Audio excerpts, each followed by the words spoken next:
Muy buenas tardes, bienvenidos a esta nueva emisión de Nos Cogió la Noche, en nuestra emisión central. Gracias por acompañarnos, gracias por estar en compañía del canal Cosmovisión. Como siempre, todo el equipo periodístico del canal Cosmovisión, del programa Nos Cogió la Noche, dispuesto a llevarles toda la información más importante de esta semana y del día de hoy, por supuesto, a ustedes, a sus hogares. Le doy la bienvenida a mis compañeros y también los invito a ustedes para que nos sigan a través de nuestras redes sociales, para que participen en Facebook, estamos en YouTube, si se perdieron alguno de los programas anteriores, lo pueden encontrar también en esta red social. Les estamos comunicando momento a momento en Instagram, en Twitter, todo lo que va a ocurrir. Por ahora hablemos de la medida más importante que se ha tomado el día de hoy. Una medida pues que ha dado mucho de qué hablar, pero que también la habían pedido algunos gremios, y es el traslado de esa fecha de la celebración del Día de la Madre, porque recordemos que era el 9 de mayo, pero pues ante la emergencia que estamos viviendo, ante este pico y la situación por la que viene atravesando nuestro departamento en cuanto a la salud, pues se tomó la determinación de moverla. Gisela, con las buenas tardes, cuéntenos para qué día quedó la celebración de Día de Madres. Duar, muy buenas tardes para usted y para todos los televidentes. La celebración del Día de las Madres, por lo menos aquí en el departamento de Antioquia, queda aplazada para el próximo 23 de mayo normalmente, y por el decreto que tiene el país, pues se celebra este Día de las Madres normalmente el segundo domingo de cada mes de mayo. Pues esta vez lo que se pretende es evitar que ese día, que incluso se podría estar todavía en ese pico, en ese nuevo pico de contagios, pues se eviten aglomeraciones para que el sistema hospitalario no colapse, también para disminuir el número de muertes y por supuesto esa positividad, que las cifras son bastante alentadoras que entrega el gobernador de Antioquia. Pero antes escuchemos a Fenalco, que nos explica por qué la decisión y de qué manera beneficia al sector comercio el aplazamiento de este Día de las Madres. El comercio nos llama a tener un día especial porque asimismo se preparan todos los sectores de gastronomía y hablemos también de moda para poder tener un día especial, pero invitamos a que ese día especial sea también de cuidado. Invitamos a que ese día especial no sea el día, no traslademos un día especial a un día trágico. Traslademos un día especial con amor y con cariño. Traslademos el Día de la Madre para el 23, pero que sea una celebración respetuosa, que sea una celebración donde el comercio la pueda vivir y que la empecemos a vivir desde ya. Adelantémonos. Mire que los funcionarios de la gobernación y también los representantes de las diferentes agremiaciones, como son Asobares y también el Tour Gastronómico, entregaron un mensaje y lo hicieron de manera enfática.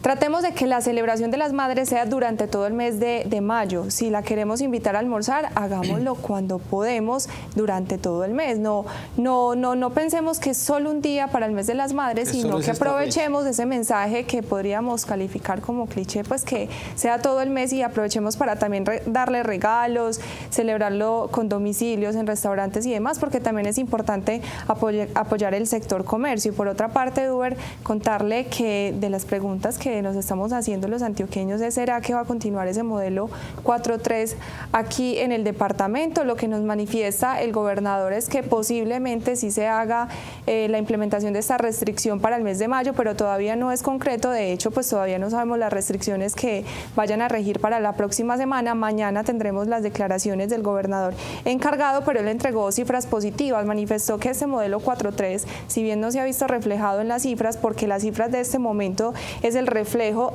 de los días antes de Semana Santa, pues sí ha entregado buenas porcentajes en lo que tiene que ver, por ejemplo, en la restricción de movilidad. Comenzando el mes de marzo estaba en el 80%, ya pasando al mes de abril se ha disminuido al 67%, y la meta es llegar al 65% de disminución de la movilidad. Por eso posiblemente se podría estar pensando en ese modelo 4-3 durante todo el mes de mayo. Además, pues la positividad en el número de pruebas que se están realizando en Antioquia disminuyó en 36% que estaba en marzo a un 23% a la fecha. Son cifras positivas, pero lo que dice el gobernador es que no se puede bajar la guardia. Escuchemos lo que dice el mandatario sobre estas cifras positivas.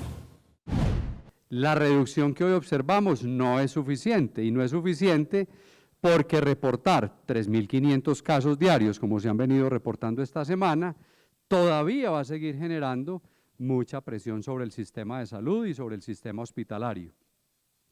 Es decir que la semana entrante, con la reducción de casos, esperaríamos que la reducción se consolide para poder empezar a quitarle presión al sistema de salud.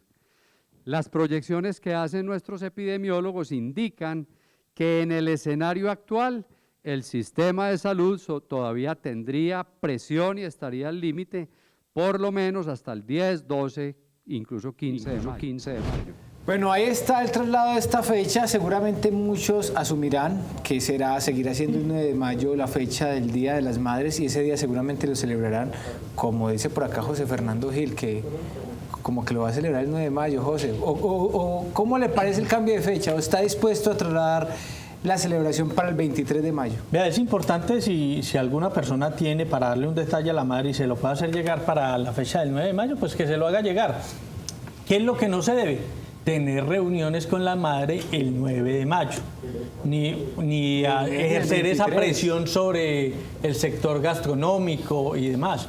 Pero si una persona le puede hacer llegar un detalle a la madre el 9, el 15 o X fecha de mayo, pues que se lo haga llegar. Y si la puede invitar a almorzar varias veces durante el mes de mayo, bienvenido. Obviamente no en esas fechas donde se ejerce presión de tumultos sobre el sector gastronómico. Yo pienso que una medida que se pudo haber tomado de manera más efectiva debió haber sido declarar los 4 domingos de mayo, creo que son 4, buena idea. Los 4 domingos de las madres, y de esa manera ir distribuyendo, no solamente una fecha, porque es que la gente cree que es solo ese día. Claro que ese de los domingos, vamos camino a que todos los domingos vamos a estar encerrados. Entonces ahí el cuento es todo el mes de mayo. Todo el mes de mayo es de la madre. Lo que pasa es que, José, volvemos al mismo punto. Entonces, 23 de mayo, Día de la Madre en el 2021.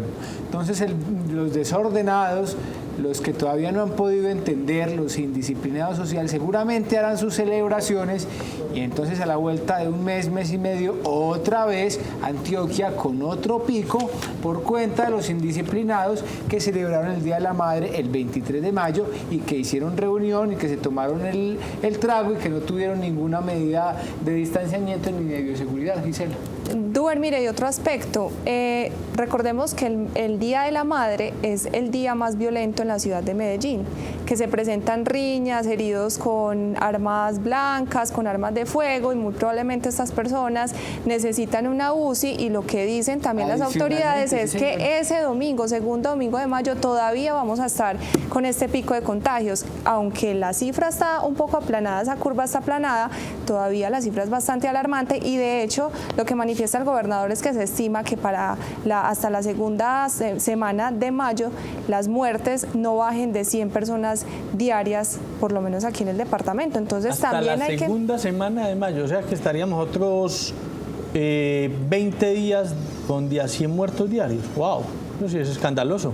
Sí, porque eso serían otros 2.000 muertos. 2.000 muertos. 2.000 muertos a los casi 1.000 que llevamos en los últimos 10 días. Sumándole que no son 100 exactos, ¿no, José? O sea, son a veces 110, promedio, 120, son promedios, así 2.000 muertos. Pero mire que realmente, pues dice el gobernador, las cifras han comenzado a ser, ojo, se está aplanando la curva, no quiere decir que no haya contagios ni que esté disminuyendo. Se aplana la curva, se mantiene un promedio de contagios, que lo importante era que no siguiera en ascenso ese número de contagios, pero también hay que esperar que comiencen a descender esas cifras y que comiencen a descender hasta llegar a un número muy bajito, y ahí pues ya nuevamente habrá una reapertura con nuevamente medidas que esperemos que todos vayamos asumiendo.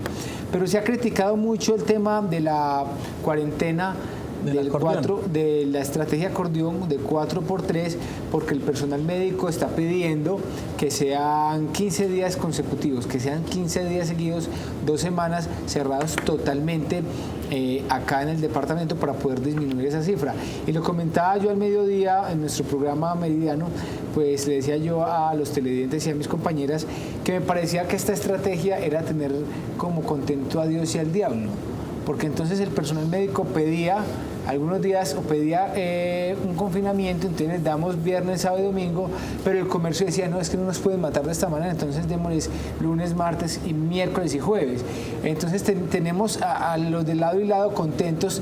O sea, no del todo, pero algo les damos. Y es que la situación del gobernador y los alcaldes es una situación bien complicada porque de lado y lado, pues todos quieren ganar, ¿quién quiere perder?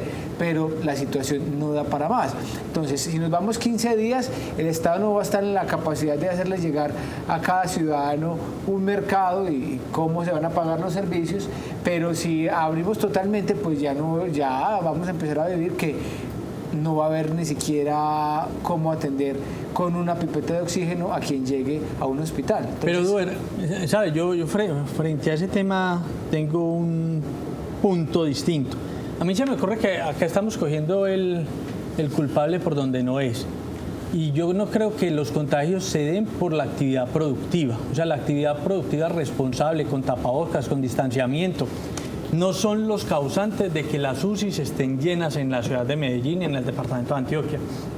Acá los responsables de que estemos así es la actividad desafortunadamente de ocio, de vida nocturna, de licor. Uno reconoce que esos sectores pues están muy afectados y tienen que comer, pero hay que recordar que en días pasados en los bares y discotecas no había distanciamiento, no había tapabocas, todo el mundo ingería licor, estaban bailando, estaban cerrados, atestados de gente. Entonces acá como que todos estamos pagando las consecuencias de los desjuiciados que fueron algunos. Y la gente que se va a trabajar, que guarda distanciamiento, que usa su tapabocas, que constantemente se está lavando las manos, no tiene la culpa de eso. Y no creo no creo que eso sea en realidad lo que nos vaya a bajar la presión sobre el sistema sanitario. José, pero sabe que eso de que la vida nocturna es lo que está incrementando el número de contagios, hasta el momento es una hipótesis, porque de hecho lo hablaba el presidente de Asobares, Juan Pablo Valenzuela, no hay un estudio. Ellos obviamente lo van a defender. No, y no hay un estudio que diga, es que la gente se está contagiando viernes, sábado y domingo, es que las personas que manifestaron tienen el virus antes de presentar los síntomas, estuvieron en un restaurante, en un bar, en una discoteca. No hay un estudio que diga, de hecho la gobernación ante esa pregunta que le hicimos el día de hoy, venga, ¿ustedes por qué dicen que es el fin de semana cuando la gente se está contagiando? No hay una cifra exacta, ni un indicio, ni un indicador que muestre que efectivamente la gente se está contagiando. Pero en alguna parte se tienen que estar contagiando. Si no se claro, José, si no se en las fiestas de lunes a jueves. Mire las fiestas que mostraba Duber. ¿Y qué tantas gente sin tapabocas? ¿Qué tantas fiestas hay de lunes a jueves? Vea, se armó el debate. ¿Qué tantas fiestas hay, José? Pues mire la cantidad de sancionados que hay. Pero de lunes a jueves... Sí, 400 personas en un solo día, José. Entonces lo que debemos entrar es a prohibir tajantemente las fiestas de lunes a jueves. No es que están prohibidas, pero la gente no hace caso.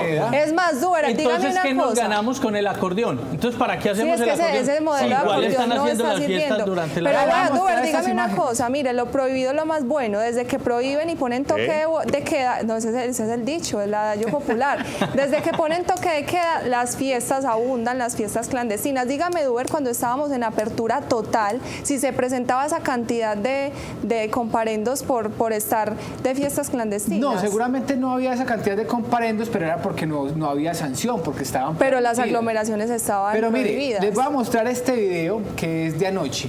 Esto ocurrió en un hotel del barrio del Poblado de Medellín, donde las autoridades indicaron, pues los vecinos ya comenzaron a llamar y a quejarse que había una fiesta. Cuando llegaron no abrían, se demoraron mucho en abrir.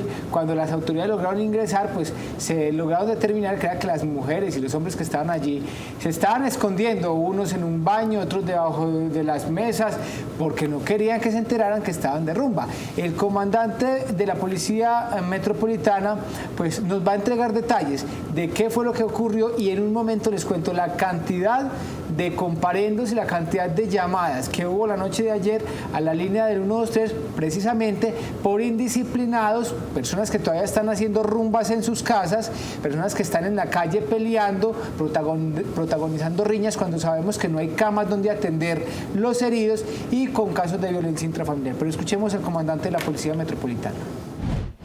En donde en reiteradas llamados de a la puerta no permitieron el ingreso, a lo cual la policía ingresa y establece que se encontraban cerca de 20 personas departiendo, consumiendo bebidas embriagantes, de los cuales hay ciudadanos extranjeros, en este caso un norteamericano, cerca de 14 mujeres que se encontraban en ese lugar y empleados de ese hotel como tal. Ahí está pues como el balance de lo que fue esta rumbita allí en el barrio del Poblado. Quién sabe cuántas más no se presentarán, porque es que mire, les voy a entregar la cifra justamente de lo que fueron ayer las sanciones. Más de 400 comparendos que se impusieron en el Valle de Aburrá por cuenta de los indisciplinados. En Medellín 282 y en el Valle de Aburrá 400. Pero mire, José, llamadas por perturbación por el volumen, 204 llamadas, o sea, por lo menos habían 204 personas que estaban como ayer contentos. No digamos que en una rumba, porque puede ser que tenían el volumen alto en sus casas, por eso los vecinos llamaban, pero mire que es una cantidad alta para cuando se supone que estamos en una cuarentena y en un confinamiento estricto. Pero Eduardo, reprochables las fiestas clandestinas en casas. Pero yo no creo que haya mayores protocolos de seguridad en una discoteca versus los que hay en una casa a la hora que están haciendo una fiesta. Es exactamente lo mismo y la gente se contagia igualito en la discoteca como en la casa. O sea, ambas reprochables y no las deberían estar haciendo. Entonces, lo que debería hacer, a mi juicio, la administración es laboralmente mejor que el acordeón fuera 5-2, 5 días de trabajo y 2 de cierre. Y obviamente en los 5 días de trabajo se prohíbe completamente fiestas clandestinas, porque es que al sector productivo usted quitarle el viernes le está quitando un 20% de la actividad. O sea, yo lo miro desde esos términos, para todos los que guardan los protocolos y son comerciantes y tienen restaurantes y tienen empresas y hacen cantidad de actividades de las que depende mucha gente. José, no, y yo sé que aquí los compañeros dicen que no hay un estudio concreto, pero es que estudios concretos en el tema de la pandemia no ha habido por ningún lado, pero sí está por lo menos la interacción en que los casos o los picos incrementan cada vez que el tema de la vida social se amplía. Entonces, si no hay un estudio concreto, ¿por qué no encontramos una respuesta sobre eso? Se amplía la vida social, se da luz verde para las discotecas, se da luz verde para las reuniones y a las 2 o 3 semanas o al mes o a los 2 meses comienzan los picos en la ciudad y comienzan los picos en el país. Entonces, sí, no hay un estudio concreto porque es que esta pandemia no la estudia nadie.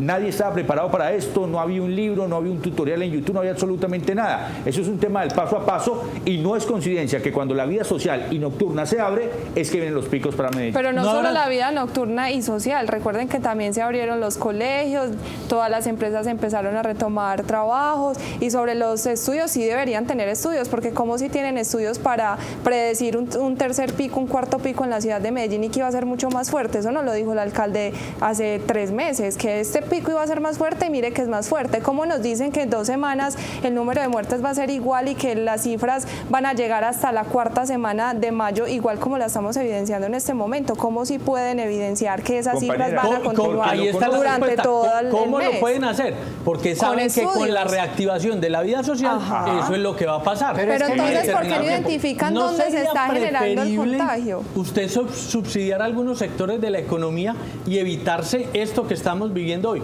en vidas, comercialmente, productivamente. Yo pienso José, mire, se puede subsidiar, pero finalmente no van, muchos ciudadanos inconscientes no van a acatar esas medidas. O sea, usted mismo, y si no lo ha visto, yo le invito a usted, José, para que se pase por los barrios populares después de las 8 de la noche, para que vean, o sea, no está pasando absolutamente nada. La gente sigue en las calles, la gente sigue en las esquinas. Tienen tapabocas, algunos, en la mayoría, pero no hay ningún distanciamiento, siguen tomando gaseosas sentados en la esquina. O sea, no hemos podido comprender esto. Decían los médicos, no hacemos nada con el 4-3. ¿Qué pasa? Las personas trabajan 4 días, van muy juiciosos en la empresa, se contagian en la empresa y van 3 días a compartir con sus familias, completamente a contagiarlos a ellos. Otros 4 días para que el otro que se contagió durante el fin de semana que estuvo en la cuarentena estricta, pues vaya al trabajo a contagiar a otros compañeros. O sea, la estrategia del acordeón me parece que no es tan eficiente. Los médicos piden 15 días donde todo el mundo de manera disciplinada esté allí en su casa sin salir. El problema es que ya estamos cansados y muchos han dicho, pues que me contagien. Esto ya es cuestión de supervivencia. Pero mire, se emborracha la policía, porque María Guidet, cuéntenos el caso de esta inspectora de policía que no ha servido de ejemplo en absolutamente nada con este pico que tenemos. Claro que sí, Duber. Amina Castro Cuesta se llama la inspectora de la policía del municipio de Río Sucio, en el departamento de Chocó, que fue sorprendida en un video que circula en redes sociales donde se evidencia su presencia celebrando un cumpleaños, se la ve cantando, bailando y abrazándose con todos los presentes. Indudablemente esto ha desatado una ola de comentarios porque obviamente la inspectora estaba violando la normatividad que regía en el momento, que no excluye a ningún departamento del país. En estos momentos sabemos que hay toque de queda en la mayoría de los lugares de Colombia debido a la ola de la que estamos hablando, el tercer pico de contagios, y esto ha indignado a todas las personas debido a que las autoridades son las que tienen que dar ejemplo de acatamiento de medidas, así como de los toques de queda y demás. Por su parte, la alcaldía de Río Sucio envió un llamado de atención a la inspectora y por supuesto va a tomar las medidas necesarias para que se le abra un expediente de investigación. María Guidet, ¿esto es Colombia? Esa es Colombia. No, pero no te creas, en España también está pasando, y yo me acuerdo, en España hace prácticamente 10 meses más o menos, que ya cuando se levantó la pandemia, yo veía a la gente en los videos en redes sociales y en Instagram aglomerada en las terrazas de los bares, que nos gusta mucho a los españoles tomarnos una cerveza al solecito sin ningún tipo de medida, gente dentro también aglomerada, y es que somos muy irresponsables, José. Lo que yo no sé es que si, claro, ahora estábamos hablando, ¿no?, de estudios, de medidas y demás. Por ejemplo, en la ciudad donde supuestamente se originó este virus, en Wuhan, en estos días hablábamos que la curva ya estaba totalmente aplanada desde hace mucho rato, y ¿por qué no hemos replicado ciertas restricciones o ciertos comportamientos sociales como en estas ciudades que ya están tan campantes? Yo no entiendo qué es lo que nos está pasando al resto de países. Pero mire, el panorama pues pareciera como que esto va para largo y no mejorar como pronto, a unos días cercanos, porque el gobierno nacional le abrió las puertas a los privados para que negociaran las vacunas, y fue un alivio. En un primer momento fue como un alivio y se llegó a respirar de manera tranquila, porque estas empresas privadas pues iban a traer algunas vacunas para sus empleados, y pues parece que esto como que no va a ser tan posible, Andrea, pese a que ellos habían dicho que tenían algunas conversaciones adelantadas, como que no es así, porque ni Sinovac ni Pfizer pues le piensan vender a los privados en Colombia. Sí, Duber, mire, había sido precisamente usted y José Gil quienes me habían puesto al tanto de que Pfizer ya había notificado en días previos que no iban a negociar con el sector privado colombiano para esa venta de vacunas. Ahora son los laboratorios Sinovac quienes realizan, producen, desarrollan la vacuna Coronavac, que es la que se está administrando aquí en Colombia, quienes por medio de una carta han anunciado que no van a vender, no van a comercializar ni negociar con el sector privado, por lo menos por ahora. Puntualmente, lo que se decían desde estos laboratorios de la China es que hoy en día, y debido a las condiciones de salud en Colombia, solo tenemos cooperación directa con el gobierno y no estamos abiertos a vender por ahora a compañías privadas. Fue lo que se aclaró por medio de esta carta. Es importante recordar que por parte del gobierno nacional, la directriz, los lineamientos que se habían indicado para que los privados puedan acceder a la compra de vacunas es que los biológicos que se adquieran hagan parte de los medicamentos o de esas farmacéuticas que ya cuentan con el aval por parte del INVIMA para el uso de emergencia. En Colombia son puntualmente Pfizer, Sinovac, AstraZeneca y Johnson & Johnson. De esos ya podemos descartar por el momento, por lo menos, a Pfizer y Sinovac, que han dicho no van a negociar con los privados. Entonces la vacuna como que se va a demorar mucho más para llegar a cierta parte de la población. Aprovechando, Andrea, que usted tiene la palabra, pues el ministro de Defensa enfermo nuevamente por COVID. Estamos hablando puntualmente, Duber, de Diego Molano, actual ministro de Defensa. Al parecer estaría nuevamente afectado por COVID-19. Es importante recordar que en octubre del 2020 este funcionario, cuando en aquel entonces se desempeñaba como director administrativo de la presidencia, ya había salido positivo para COVID-19. ¿Qué se está presentando esta ocasión? Durante uno de los viajes que sostuvo el ahora ministro de Defensa Diego Molano a Arauca, tuvo que realizarse pruebas COVID. En la que se realiza el lunes sale negativo, pero por fallas y por otros inconvenientes tiene que realizarse otra ayer, jueves, en la que sale positivo.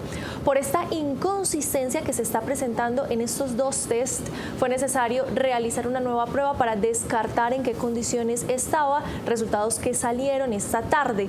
Él anunciaba a través de sus redes sociales con algunos síntomas y ante los resultados contradictorios de pruebas COVID, una negativa el lunes, una positiva el jueves, estoy trabajando virtualmente a la espera del análisis de una tercera prueba. Por el momento, aislamiento para el ministro de Defensa, Duber.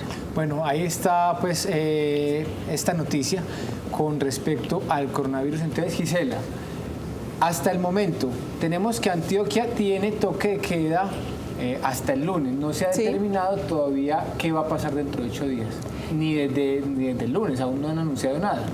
Así es, Duber. Mire, lo que sabemos es que hasta el momento está el toque de queda, como usted lo ha dicho, hasta el próximo lunes 5 de la mañana.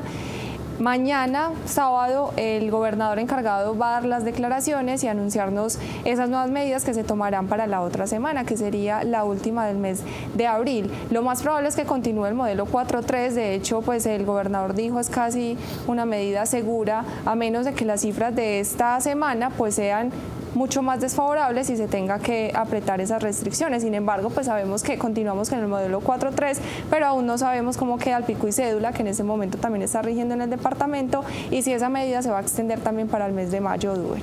Muy bien, rápidamente les voy a informar sobre las cifras de los vacunados en Colombia. Y de acuerdo a ese informe que nos entrega el Ministerio de Salud el día de hoy, dice que dosis acumuladas se han suministrado 4.224.659, superamos ya ayer los 4 millones de dosis suministradas. Segundas dosis, 1.320.251 dosis que se han suministrado. Eso en cuanto al territorio nacional. Pero Gisela nos tiene esas noticias en cuanto al tema local. Gisela. En Medellín, Duber, se han recibido 405.222 dosis, de las cuales se han suministrado 359.242. Quiere decir que se ha alcanzado un 89% de la vacunación en el cronograma que estaba ejecutado aquí en la capital antioqueña. En la etapa 1 se han recibido 176.290 dosis, administradas 161.218 para un 91% en esa primera etapa. Etapa 2, 228.931 dosis recibidas, administradas 198.024 o 198.024 dosis administradas para un porcentaje de 86%. La cobertura de la población en la etapa 1 ya alcanza el 86% y en la etapa 2 el 41%. El último reporte de la alcaldía de Medellín. Muy bien, y pues cambiemos un poquito de tema de coronavirus y hablemos de deportes. Tenemos por allí nuestro compañero José Luis Alar. ¿Cómo le fue, José, por allí en el viaje? Duber, muy bien, disfruté mucho de la ciudad de Pereira, disfruté también por toneladas del partido, la presentación que hizo Atlético Nacional, ganó con autoridad y de los 4 equipos colombianos que están en Copa Libertadores fue el único que tomó la delantera, ganó 3 puntos y parcialmente es el que mejor prospecto tiene para avanzar a lo que sería la siguiente fase del certamen más importante de América, la novia de América como le conocen otros. Pero pasemos porque nuestro amigo Calderón pues obviamente tiene toda la producción con relación al resumen del encuentro o los goles del cuadro verdolaga ayer en ESPN en la transmisión oficial. Veamos cómo fueron los tantos del equipo verdolaga. Una acción completísima. Bueno, ese es el gol del Rifle. Pisando titularidad con asistencia, porque fue el que le hizo el pase a Rifle Andrade y por supuesto también con un golazo que lo certifica como titular indiscutible en esta terminación. Pero también tenemos lo que fue el panorama completo de Copa Libertadores, Duber, porque los equipos colombianos se enfrentaron. Independiente Santa Fe y el Junior de Barranquilla se enfrentan en un grupo dificilísimo Aquí vemos el tanto, este es el primero del Junior de Barranquilla. Inestrosa, casi que cayéndose, pierna zurda, no acopia la defensa del equipo de Santa Fe, que le hicieron mucho bullying por el tema de la camiseta. José, ¿qué tal la camiseta? A mí la verdad me gustó. ¿Le gustó? Sí. ¿Cuál, la moradita? La moradita, que dicen que penal, aquí cobra el cuadro Cardenal. Pues dicen que la camiseta la diseñó el de Millonarios, pues porque no le gustó a nadie. Lo cierto es que, obviamente a los hinchas de Santa Fe no de les va a Santa Fe, gustar. sí, claro, por supuesto. Partido que queda 1-1, los dos equipos con vida, en un grupo complicadísimo donde justamente está el River Plate de Argentina, que va a estar peleando título en esta edición de la Copa Libertadores de América. Y sabe, Duber, y qué pena me le meto ahí en el tema a José Luis. No sé si tenemos todos los pases del segundo gol de Atlético Nacional. Es que esa era otra nota aparte. ¿Cuánto tiempo? Ya casi 27 pases, fueron 33. Aquí es donde empieza Nacional a jugar por la banda derecha. Viene Baldomero Perla, figura barcelonística, a la mejor época de Pep Guardiola con el Barcelona y por supuesto de Vicente del Bosque con la selección de España, que fue campeona en el año del 2010, ¿no? José no lo podía definir mejor. Gracias, mi José. Muy bien. No hay nada más que decir, ahí con eso se completó todo. Vamos a ir a un pequeño corte, pero antes les voy a dar una recomendación. Miren, mantente alerta, cuídate y cuida a las personas que quieres. Si sales al comercio, no bajes la guardia, lávate las manos, usa tapabocas y conserva la distancia. Síguete cuidando para volvernos a abrazar. Alcaldía de Medellín. Y antes de darle paso a nuestra invitada del día de hoy, pues le voy a preguntar a Andrea por una noticia, una buena noticia para el medio ambiente, y es la prohibición del gobierno nacional para el uso del mercurio. Andrea, cuéntenos. Mira, Eduard, desde el jueves 22 de abril el presidente Iván Duque ya firmó el decreto 419 de 2021 y leo textualmente, mediante el cual se prohíbe la fabricación, importación, exportación de productos con mercurio añadido. Este documento y esta nueva norma va a aplicar para todas las personas, tanto jurídicas como naturales aquí en el territorio nacional, extranjeros y nacionales también, que vayan a dar una actividad en la que se involucre la fabricación, importación o exportación desde y dentro del territorio nacional. Hay algunas excepciones. La invitación es para que quienes nos están viendo y quieran conocer toda esa lista de excepciones hechas por el gobierno nacional ante esta nueva norma, nos visiten en nuestras redes sociales para que conozcan en detalle cuáles son los casos en los que tal vez sí se pueden permitir esa utilización de mercurio. Bueno, Andrea, y también háblenos de un libro paisa reconocido internacionalmente. ¿Dónde fue y por qué fue reconocido este libro? Se arregla la depresión, es el título de un autor paisa, Andrés Felipe Toro, quien ha sido reconocido y ha sido invitado para que participe en uno de los festivales del mundo literario más importantes del mundo de habla hispana. Estamos hablando puntualmente del Festival Sant Jordi de Barcelona. Aquí nuestra compañera nos dirá cuánto lo conoce o no, pero que se va a celebrar este 23 de abril, día que también es reconocido como el Día del Español, o que se celebra, por supuesto, a Miguel de Cervantes Saavedra. Sobre su obra, para que nos cuente un poco de dónde fue la inspiración, los invito para que escuchemos estas declaraciones del autor Andrés Felipe Toro. El fin último de todo individuo de una especie es compartir lo aprendido con los otros individuos de esa especie para mejorar sus condiciones. Eso es lo que yo creo y bueno, eso es lo que hay en este libro, en Se arregla la depresión. Yo padecí la enfermedad por unos 3 años y medio y en medio de la enfermedad tuve una crisis que casi me mata literalmente y entendí que tenía que buscar un camino distinto a los medicamentos psiquiátricos para poderla superar. Y entonces empecé una investigación de más o menos un año y medio larguito, con la que pude finalmente salir de la enfermedad, y eso es lo que hay en este libro, ese es el material. Esto es un manual para que aquel que está enfermo y tenga la voluntad, las ganas de salir de ahí, lo aplique con pequeños pasos, uno a uno, día a día, para salir de la depresión y bueno, darse cuenta de que esto es una enfermedad de la que sí se sale.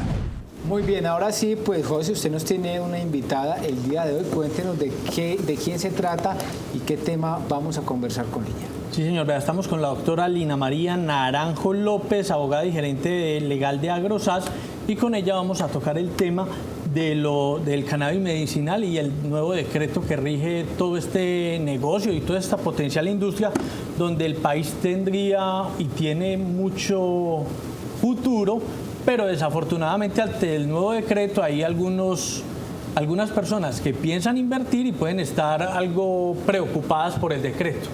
Doctora, con las buenas tardes. José Fernando, muy buenas tardes para usted y toda la audiencia de Nos Cogió la Noche. A ver, para iniciar, básicamente, ¿en qué consiste el nuevo decreto?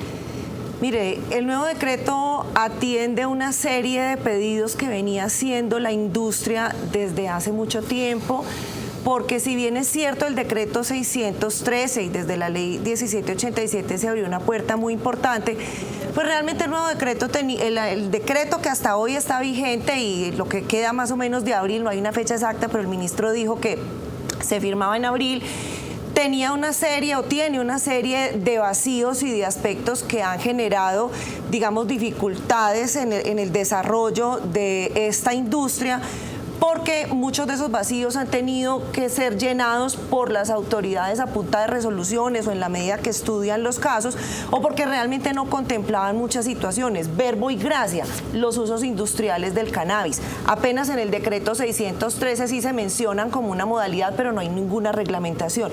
Entonces el nuevo decreto entra a llenar esa serie de vacíos, lo mismo que la posibilidad de la exportación de flor seca, que tal vez es el tema que más está pidiendo la industria. Entonces digamos que el nuevo decreto sustituye el 613 y busca llenar una serie de vacíos de los que adolece este decreto.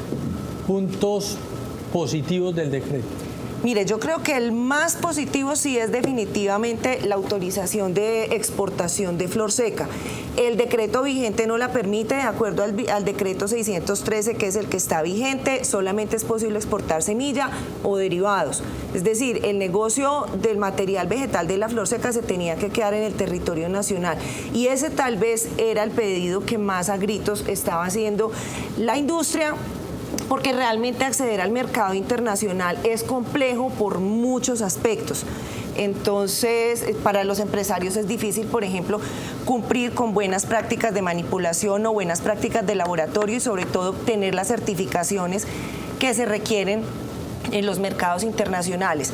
Creo que ese es el elemento más positivo que trae el nuevo decreto, que ya trae reglamentación sobre los usos industriales del cannabis. Creo que también es supremamente positivo y este es un aspecto que mucha gente no conoce, pero hay una variedad de cannabis con la que podemos fabricar tela, papel, material de construcción, biocombustibles, etcétera. Y ha sido muy poco conocido y el decreto realmente solo traía la modalidad, pero no traía ninguna reglamentación. También se va a reglamentar y se espera que se aligere un poco el tema de los cupos. En cuanto al cannabis medicinal, y digamos que para ilustración de la audiencia, no todo el cannabis tiene efectos psicoactivos. Digamos que la gran división la encontramos entre el cannabis con efectos psicoactivos y el cannabis con efectos no psicoactivos.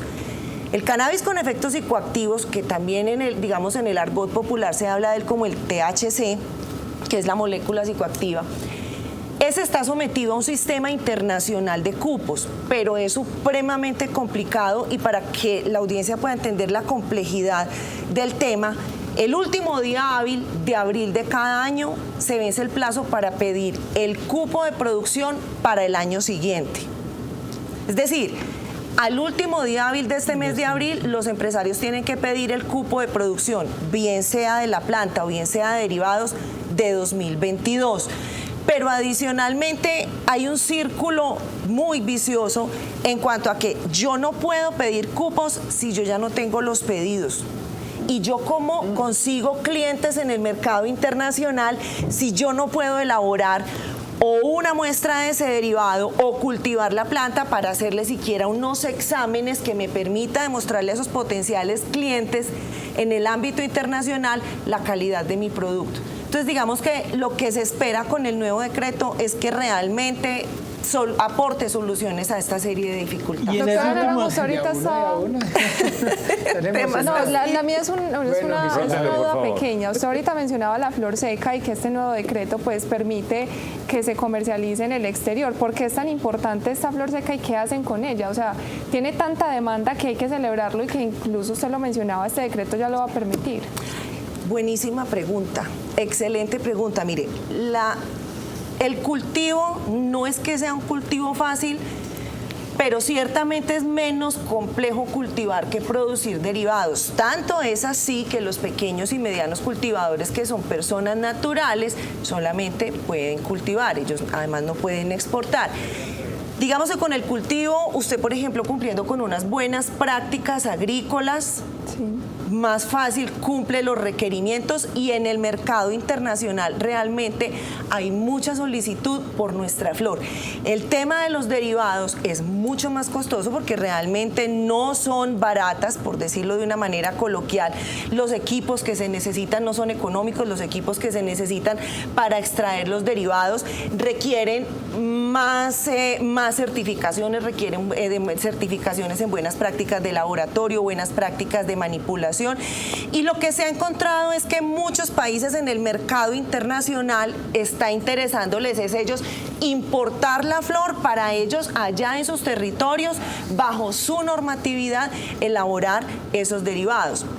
Entonces, de alguna manera, esa prohibición, ¿a quién ha venido beneficiando? A las 3 o 4 empresas más grandes del sector. ¿Por qué? Porque en la medida en que los empresarios que se dedican sobre todo al cultivo no pueden exportar la flor y no tienen la capacidad para fabricar los derivados, pues tienen que quedarse en ese mercado nacional o venderles a ellos esa flor. Entonces, esa prohibición que ha estado hasta ahora ha terminado beneficiando no a toda la industria, sino a los 3 o 4 más grandes. Bueno, y a propósito de ese tema, con el cannabis medicinal entonces va a pasar como con muchos otros productos, que nos vamos a dedicar es a exportar como la materia prima, pero no el valor agregado. Esa es la otra cara de la moneda. Ese punto, José Fernando, que usted acaba de tomar, es la otra cara de la moneda. Hay quienes dicen, no abramos la posibilidad de la exportación de la flor seca para que no nos pasa lo que nos pasa con el petróleo y con tantas otras materias primas. Pero lo que es cierto es que eso no depende solamente de nosotros, también tiene que haber interés en el mercado internacional, y ciertamente el mercado internacional ha demostrado más interés por el material vegetal, por la flor, que por esos derivados. De hecho, no ha evolucionado, la fabricación de derivados no ha evolucionado ni en el mundo ni en Colombia como hubiéramos esperado. No sabemos si hay temor de las farmacéuticas o qué es lo que ocurre, pero no se ha generado tanto todavía, digamos, esa producción masiva de esos medicamentos. Ahora, hay que entender que la investigación en cuanto a los usos medicinales del cannabis es relativamente joven. O sea, es muy triste uno ver una entrevista, un documental que le hicieron al doctor Rafael Mechulán, que es tal vez la autoridad mundial más reconocida en el cannabis medicinal.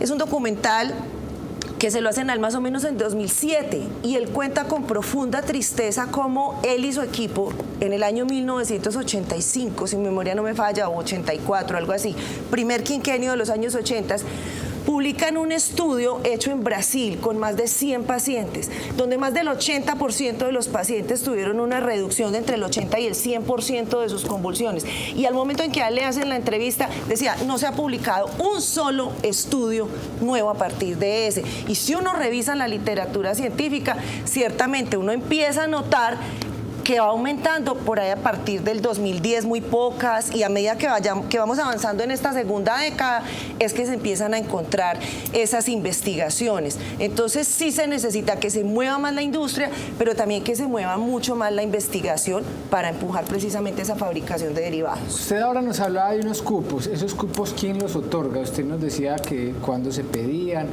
¿Cuántos cupos son? ¿Esto es limitado? ¿Hay unas empresas que siempre son las mismas? ¿Cómo es el tema de los cupos? Y la segunda pregunta va enfocada en por qué le tenemos tanto miedo a esa investigación del cannabis, a tocar el tema, a tener el tema sobre la mesa. Hay muchas limitaciones, hay mucho inconveniente. ¿Por qué ese miedo? Bien. Dueri, si me permite ahí frente a la pregunta de los cupos.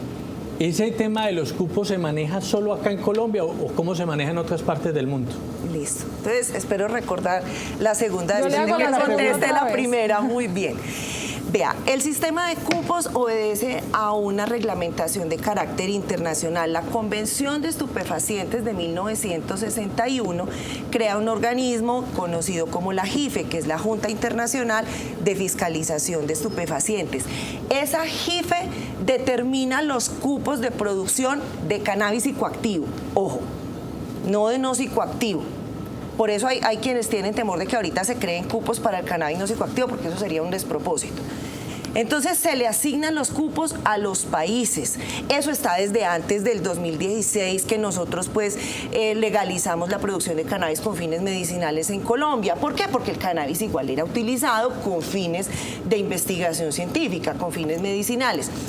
Y en Colombia existe un órgano que se llama el Grupo Técnico de Cupos. En ese Grupo Técnico de Cupos, entonces está el Ministerio de Justicia, está el Ministerio de Salud, está la Dirección Nacional de Estupefacientes y otras autoridades que se me escapan.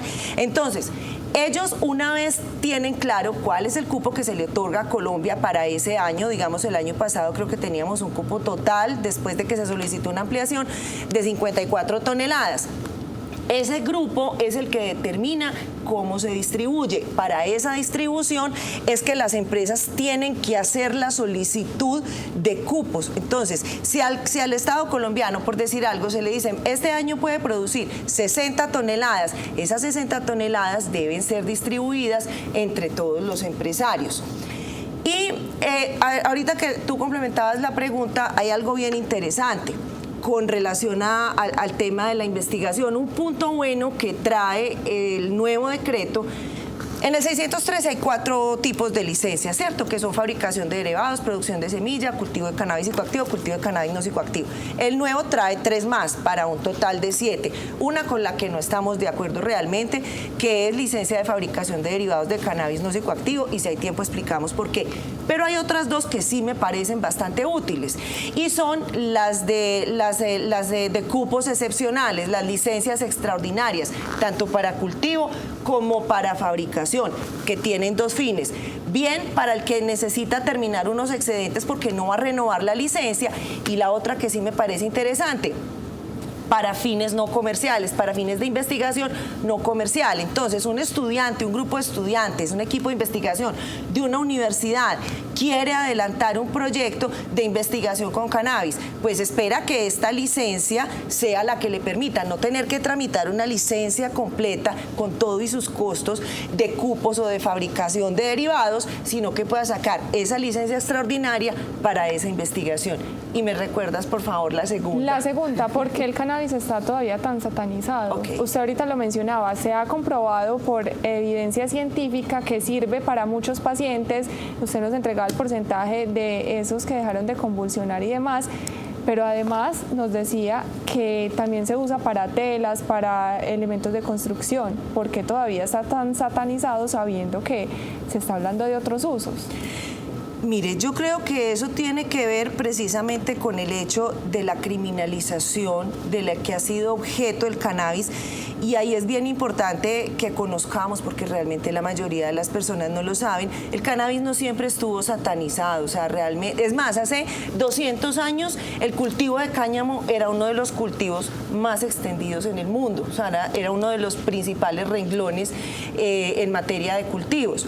Desafortunadamente, esa criminalización de la que hubo objeto, esa asociación, que también, me permito contarlo, tuvo mucho que ver con un tema racial en Estados Unidos. O sea, claramente Estados Unidos fue el país que más empujó para que se incluyera en esa lista, y tenía un contenido y un marco racial, un marco de racismo, porque el cannabis era visto como una droga que consumían, y entiéndanme que no son mis palabras, la comunidad negra o los negros, o para violar mujeres blancas. Es decir, ese fue el tipo de publicidad que se le hizo al cannabis, y desafortunadamente todos los que estamos aquí, los que nos están escuchando, hemos crecido bajo la vigencia de esa convención a la que se tuvieron que adscribir pues la mayoría de países en el mundo, creyendo en esta satanización y comparando el cannabis con una heroína, con otras drogas duras que tienen esos efectos psicoactivos o psicodélicos. Claro que hay una molécula psicoactiva en el cannabis, que es el THC,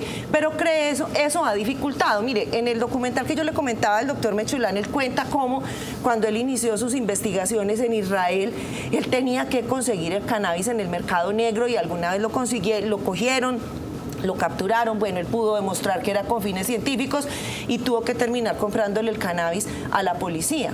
Entonces es por eso, porque no ha sido fácil y realmente es muy poco lo que sabemos. Y entonces cuando tenemos poca información, pues ahí entran las emociones, el miedo y tenemos el desastre. Doctora Lina, le hago al final la pregunta que debió de haber sido del inicio. ¿Qué tanto apetito hay para las inversiones en cannabis en el país? Mire, hay bastante interés, pero también hay temores que no son injustificados, realmente. Ha habido demoras, ha habido momentos, digamos, difíciles. El año pasado, unos meses que el tema se movió y se desatrancaron y salieron las licencias. Ahorita han estado un poco retrasadas otra vez, pero realmente sí hay mucho interés. Lo que pasa es que la verdad es que no es fácil y la recomendación que sí le damos a cualquier persona o empresa que quiera incursionar en este negocio es que realmente sí se asesoren bien, se asesoren de equipos completos, no de personas, porque en esto es básico, desde antes de siquiera presentar una solicitud de licencia, tener información muy precisa del predio donde se va a adelantar el proyecto, que el objeto social de la empresa sí sirva, entender a qué se le quiere apuntar. No se trata de invertir por invertir, se trata de que el empresario conozca realmente cuáles son sus capacidades, sus posibilidades y defina en qué lugar de la cadena quiere estar, si quiere estar en el cultivo o si tiene toda la posibilidad de cultivar y fabricar derivados, si tiene el capital necesario, si tiene el equipo. Entonces, pero interés sí realmente hay mucho. Bueno, Abogada, pues agradecerle por habernos acompañado esta tarde acá en Nos Cogió la Noche, un tema muy interesante, mucho que hablar, todavía mucho que explorar con respecto al cannabis, pero por acá siempre las puertas abiertas para que nos cuente de cómo va avanzando el tema del cannabis y cómo le vamos perdiendo el miedo y cómo le vamos dando otros usos y se le va abriendo la puerta pues a esto. Muchas gracias. Bueno, a ustedes muchas gracias y sí, es importante estar atentos porque como les digo, en próximos días sale el decreto, de aquí a diciembre viene un proceso de reglamentación de muchos de los temas, entonces sí es un año coyuntural y qué bueno que usted lo dice, que la gente se interese y lea y conozca realmente cuáles son todas las posibilidades de esta planta sagrada. Muy bien, vamos a ir a un pequeño corte, ya regresamos con más noticias, más información acá en Nos Cogió la Noche.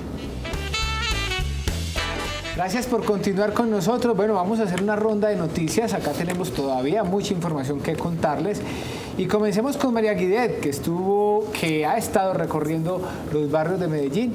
En la última oportunidad, María Guidet, usted estuvo en el barrio de El Salvador. Cuéntenos qué se encontró en El Salvador, cómo le pareció este barrio de la capital antioqueña, qué de diferente tiene a los barrios de España. Háblenos. Pues mira, Duber, en nuestra intención como de acercarnos obviamente con todos los protocolos de bioseguridad a la población y de saber qué piensan o cuál es su sentir, nos fuimos hasta el barrio El Salvador. Me pareció un lugar bastante bacano, ¿no? Como dicen aquí, pero vamos a ver lo que nos dicen sus vecinos acerca de qué piensan de su barrio. Es una ciudad que te ofrece la posibilidad de poder disfrutar de hermosas vistas, como por ejemplo esta que tenemos aquí, situada en el barrio El Salvador. Es por eso que nos hemos venido hasta el monumento de El Salvador para ver qué tiene la gente de este barrio por contarnos. Son gente muy humilde, muy trabajadora. Vamos a ir hasta su zona rosa para ver qué nos cuenta.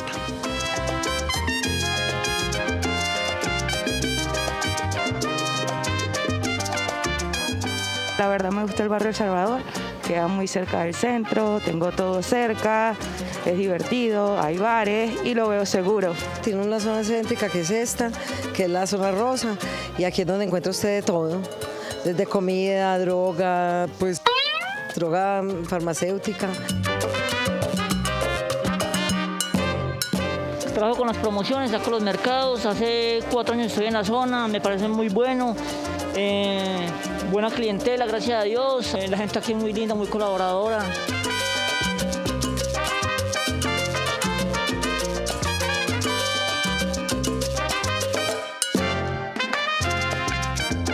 Mi barrio me gusta por la seguridad que hay en él. Aquí no se ven problemas de ninguna clase. Es un barrio pacífico donde la gente es un ambiente muy familiar. Yo soy nacido y creo aquí 55 años. Conozco la iglesia, iba a la iglesia ya le cuerda, al reloj. Yo salgo a bailar. El barrio es muy central, muy amañador, tiene muy buen ambiente, tiene mucho comercio.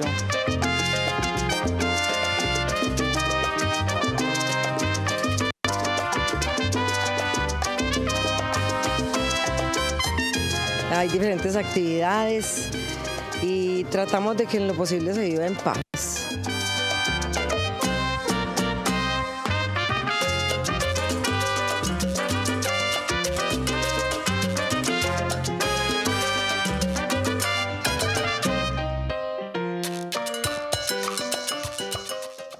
Excelente esta nota que nos preparó María Guidet del barrio El Salvador. Qué bueno ver nuestros barrios llenos de vida, el comercio. Esperemos que pase pronto esta pandemia para que nuestros barrios vuelvan a ser lo que fueron algún día, llenos de alegría, los niños en la calle, la gente chupándose un cono en la esquina, tomándose una gaseosa. Qué bueno.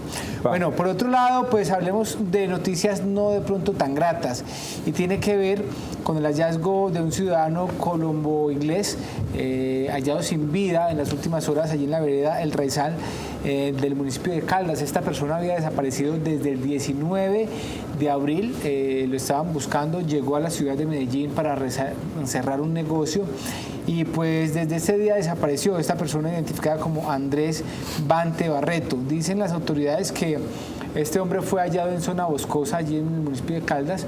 Una mujer que se encontraba pues caminando por allí por un sendero se percató de que había un cuerpo sin vida y pues dio aviso a las autoridades, quienes confirmaron que se trataba de este ciudadano colombo-inglés que se encontraba en la ciudad de Medellín y quien estaba cerrando un negocio de una franquicia, de una tienda, un almacén de comidas. Pues desafortunada noticia, esperemos a ver qué dicen las autoridades sobre esas hipótesis, porque el hombre fue hallado pues con varios disparos en su cabeza. José Fernando Gil, usted también nos tiene noticias que tienen que ver con la reforma tributaria. Sí, señor, veas, continúa el trámite y la polémica en torno a la reforma tributaria y ahora quien se pronunció frente al tema fue la ANDI. La ANDI a grandes rasgos, ¿qué dice? Que se debe llegar a una reforma tributaria consensuada a un punto medio. Hacen una sugerencia donde ellos estarían, entre comillas, dispuestos a ceder en algunos puntos sobre lo que se les ha concedido en la anterior reforma, pero donde también sugieren que se puedan vender activos del Estado que pueden sumar 15, 16 billones de pesos para no hacer tan fuerte esta reforma tributaria. Uno puede pensar que pues la primera parte es buena, pero la segunda es vender activos del Estado. Yo soy de los que pienso que cuando usted empieza a vender la sala y el comedor para pagar los servicios, entonces es que el cuento no anda bien. Algo no anda bien. Pero por allá, a grandes rasgos, va la propuesta de la ANDI frente a la reforma tributaria. Muy bien, bueno, Gisela, hablemos de la Biblioteca España, porque usted también nos tiene noticias de la Biblioteca España. Sí, Duber, buenas noticias para la Biblioteca España porque el Consejo de la Ciudad aprobó de manera unánime, los 21 concejales aprobaron el proyecto de acuerdo en segundo debate que está garantizando las vigencias futuras para el año 2022 y los recursos por el valor de 10.800 millones de pesos. Recordemos que el total son 30.800 millones para la recuperación de esta biblioteca, de las cuales cuales ya están garantizados 20.000 millones con los recursos del municipio para este año 2021. Y hay que recordar que el 16 de abril se aprobó el primer debate, lo que falta sería el tercer debate y la sanción del alcalde Daniel Quintero para que comience a recuperarse esta biblioteca allí ubicada en Santo Domingo Sabio Duero. Vámonos con información deportiva y hablemos de la selección Colombia, José Luis. Hablamos, Duber, justamente del equipo nuestro que ya tiene rivales fijos para enfrentar en fecha eliminatoria, mes y medio más o menos.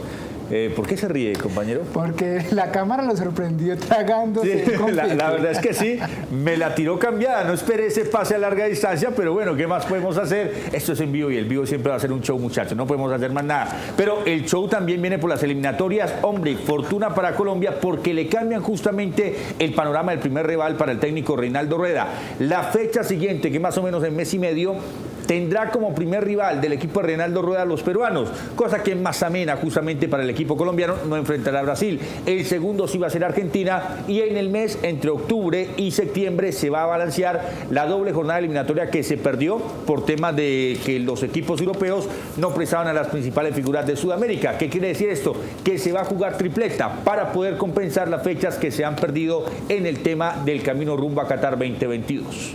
Bueno, con esta información deportiva vamos a un corte, ya volvemos con más invitados acá en la primera mesa de opinión de Antioquia.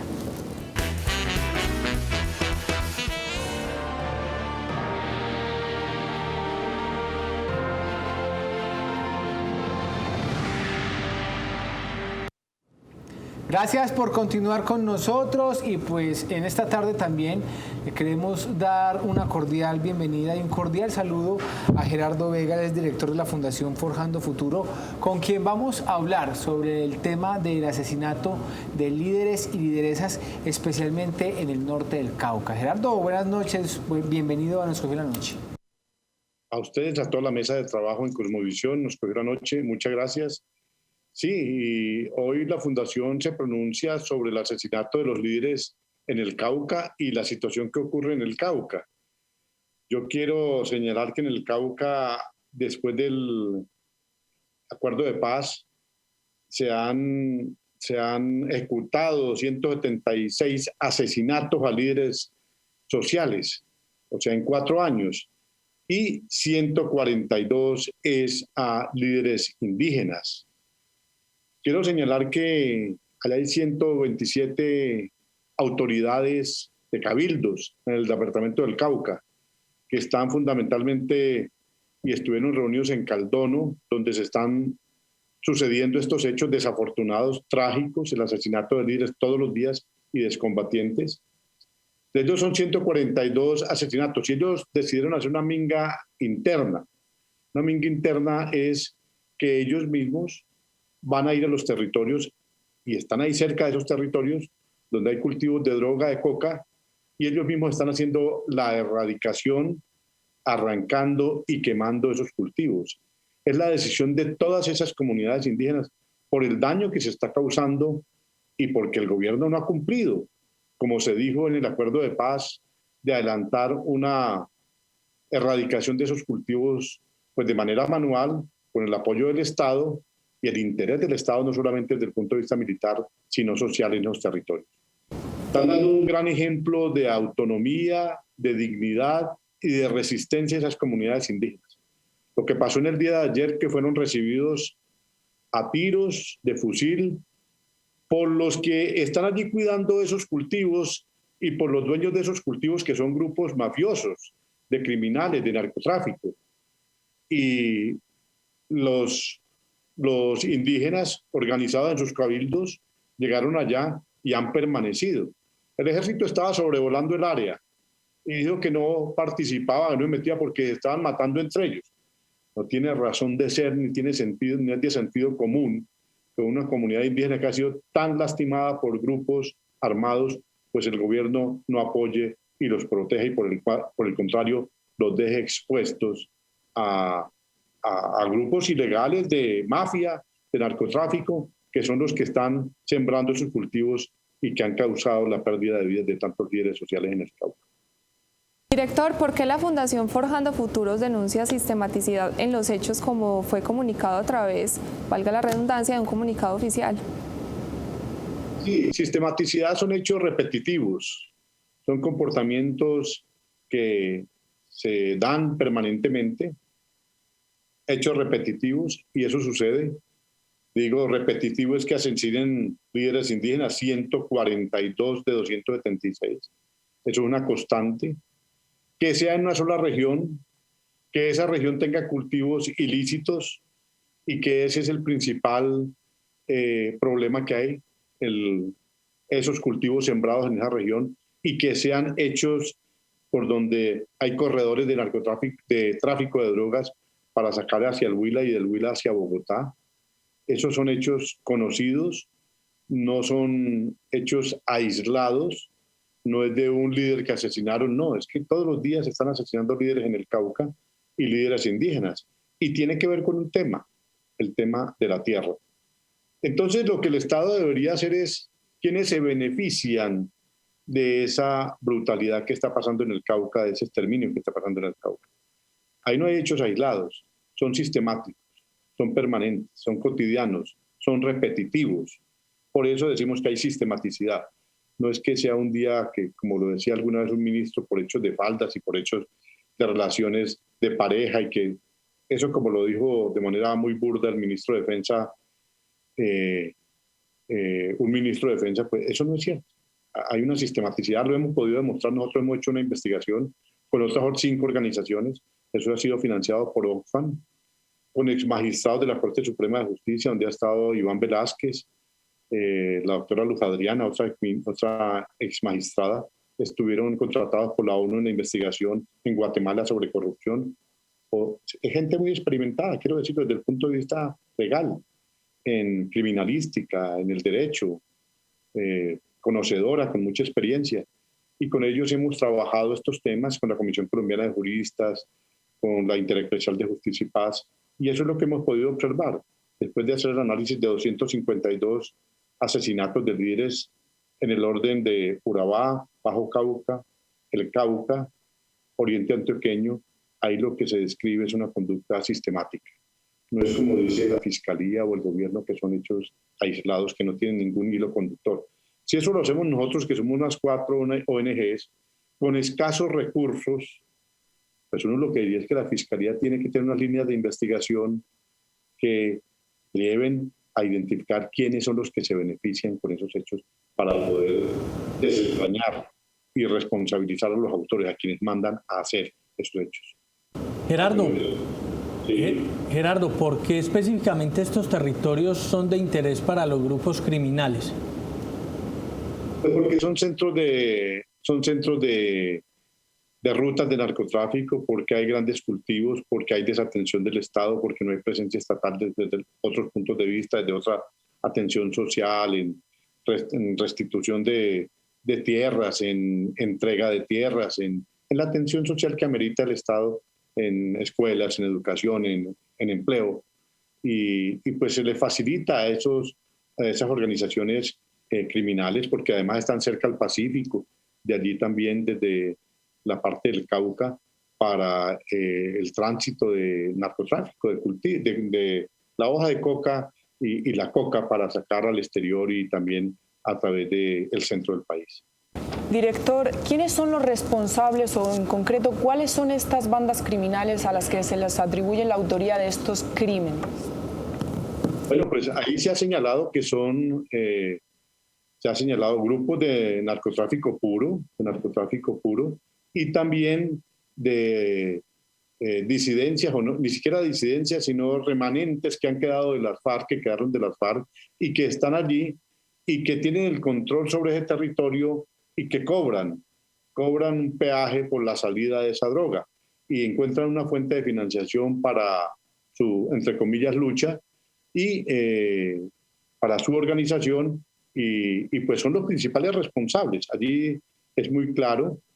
Hay una responsabilidad inmensa en el gobierno nacional, porque es que el gobierno nacional lo eligen élites regionales, élites del Cauca, de Santander, de la zona Caribe, eligen el gobierno nacional, cierta estructura. Ustedes saben lo que ha pasado con la ñeñe política, con toda esa cantidad de fotos que han circulado en los medios de comunicación de élites regionales vinculadas a temas de tráfico de drogas.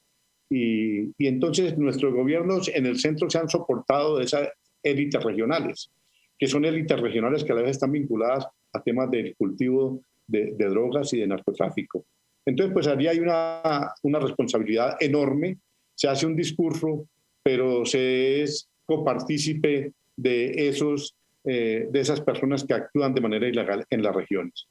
Pero esos son los grupos que fundamentalmente han estado dedicados al narcotráfico y son los que están causando tanto daño a los líderes sociales. Gerardo, con el saludo cordial, desde tiempos inmemorables nuestros hermanos mayores, nuestros indígenas han sufrido mucho el flagelo de la violencia en nuestro país, tristemente, y uno quiere tener soluciones y planteamientos, y sabemos que ustedes tienen propuestas interesantes. ¿Cuál es la solución? O bueno, más que cuál es la solución, ¿cuál puede ser ese proyecto que permita salvaguardar la vida y la seguridad de nuestros indígenas? Mire, en gran medida hay un tema que es de desarrollo rural. Colombia intentó unos desarrollos rurales por allá en los años 36 del siglo pasado, en 1976, en 1969, y el tema rural volvió a entrar a la agenda a través de víctimas, en la ley 975 del año 2005 y en esta ley 1448. Pero entra por la puerta de atrás. Es para las personas que les robaron la tierra, les quitaron la tierra, la restitución de tierras. Y vuelve y se pone en la agenda política el tema rural. Entonces yo creo que hay que aprovechar el acuerdo de paz celebrado con las FARC, que vuelve a tocar el tema, se llama desarrollo rural integral. El 60% de la ruralidad colombiana, el Estado no tiene control sobre ella, no sabe quiénes son los propietarios. No hay un catastro que indique quiénes son los propietarios. Pues en primer lugar, pues para saber el Estado y poder planear y organizar. En segundo lugar, para que paguen impuestos. En tercer lugar, pues para que no tengan cultivos ilícitos y no sean los grupos ilegales los que anden para arriba y para abajo sin ningún control y que el Estado no tenga control sobre esos territorios. Yo creo que hay unas cosas básicas en el tema rural. Hoy en día, más que nunca, por el tema de la pandemia. Lo que se ha demostrado es que hay hambre en el mundo, necesidad de alimentos. Colombia tendría una excelente oportunidad de dedicar grandes territorios al cultivo de alimentos, al procesamiento de alimentos, y que tendría gran comercio en el mundo y también para un mercado interno. Hoy hay un 40% un 20%, perdón, de desempleo, 20% de desempleo, son 4 millones de colombianos sin empleo. Bueno, y eso significa hambre. Yo creo que el gobierno tiene que mirar nuevamente y meter en la agenda nacional el tema de la tierra. Cosas concretas como lo que se dijo en el acuerdo de paz, formalizar 10 millones de hectáreas, 10 millones de hectáreas formalizadas, o sea, entregarlas a campesinos que las ocupan, pero tienen tierra insuficiente, hacer entrega de esas 10 millones de hectáreas. Una restitución de 3 millones de hectáreas por lo menos estaría avanzando. Hacer un catastro multipropósito. El catastro es para identificar quiénes son las propiedades, de quiénes son los propietarios y para qué sirve esa tierra técnicamente. Y brindar desarrollo tecnológico en el campo. Los países, Holanda, Estados Unidos, Francia, todos esos países europeos y Estados Unidos han estado muy interesados en el desarrollo rural para tener poder control sobre el campo. El gobierno tiene que mirar hacia esas regiones y a la ruralidad colombiana. Bueno, Gerardo, le agradecemos por acompañarnos esta tarde, esta noche. Acá Nos Cogió la Noche y pues más adelante volveremos a entrar en contacto con usted. Bueno, muchísimas gracias a ustedes, muy amables. Un saludo muy especial al Consejo Regional Indígena del Cauca, que está dando una muestra de mucha dignidad y resistencia en favor de sus indígenas.